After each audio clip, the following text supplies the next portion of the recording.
కొలనుకొండలోని హరే కృష్ణ గోకుల క్షేత్రంలో సీఎం చంద్రబాబు పూజలు. క్షేత్రంలోని వెంకటేశ్వర ఆలయ నిర్మాణంలో భాగంగా గర్భాలయంలో అనంత శేష స్థాపన కార్యక్రమంలో పాల్గొన్న సీఎం చంద్రబాబు. సుప్రీంకోర్టు విశ్రాంత ప్రధాన న్యాయమూర్తి జస్టిస్ ఎన్వి రమణ, అక్షయ పాత్ర అంతర్జాతీయ అధ్యక్షులు మధు పండిత్, మంత్రులు, స్థానిక ఎంపీ మరియు నరసరావుపేట ఎంపీ లావు కృష్ణదేవరాయలు.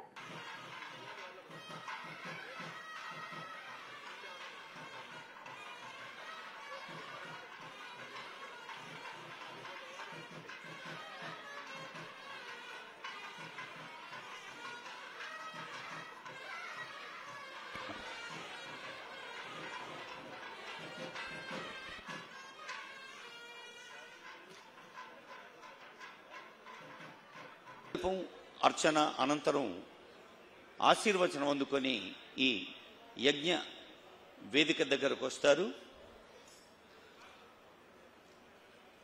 హరే కృష్ణ నామాన్ని ప్రతిధ్వనింపచేస్తున్న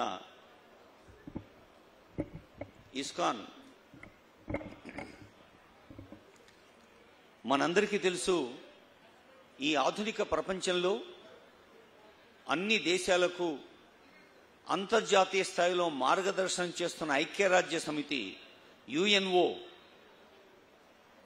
ఎంత విస్తారంగా ఉందో, ఎన్ని అసంఖ్యాక దేశాలకు మార్గదర్శనం చేస్తోందో, అన్ని దేశాల్లో కూడా ఇస్కాన్ తన భక్తి కాంతుల్ని పంచుతున్నది. యుఎన్ఓ అనేది ఒక ప్రపంచ స్థాయి ప్రభుత్వ సంస్థ అయితే, మరి ఒక స్వచ్ఛంద సంస్థగా, ఆధ్యాత్మిక సంస్థగా, ఆలయ సంస్థగా భక్తి ప్రపత్తుల్ని, సంస్కారాన్ని, సహృదయాన్ని ప్రపంచానికి పంచేందుకు ఇప్పటికీ 400 కోట్ల భోజనాల్ని సమర్పించింది. 400 crores. ఈ అక్షయపాత్ర ఫౌండేషన్కి శ్రీల ప్రభుపాద వారు ఒక మాట చెప్పారు. వారు కలకత్తాలో ఉన్నప్పుడు ఒక దగ్గర అందరూ తిని, అంటే బాగా తిన్నాక మిగిలిన ఆహార పదార్థాలని పేద పిల్లలు వచ్చి వాటిని తీసుకుంటున్న దృశ్యాన్ని చూసి శ్రీల ప్రభుపాద వారి హృదయం కరిగిపోయింది.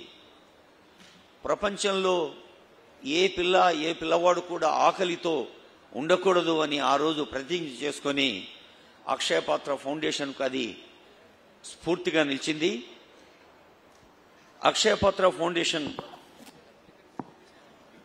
చైర్మన్ బృందా గౌరవనీయులైన ఆంధ్రప్రదేశ్ రాష్ట్ర ముఖ్యమంత్రి చంద్రబాబు నాయుడు గారు, గౌరవనీయులైన ఫార్మర్ చీఫ్ జస్టిస్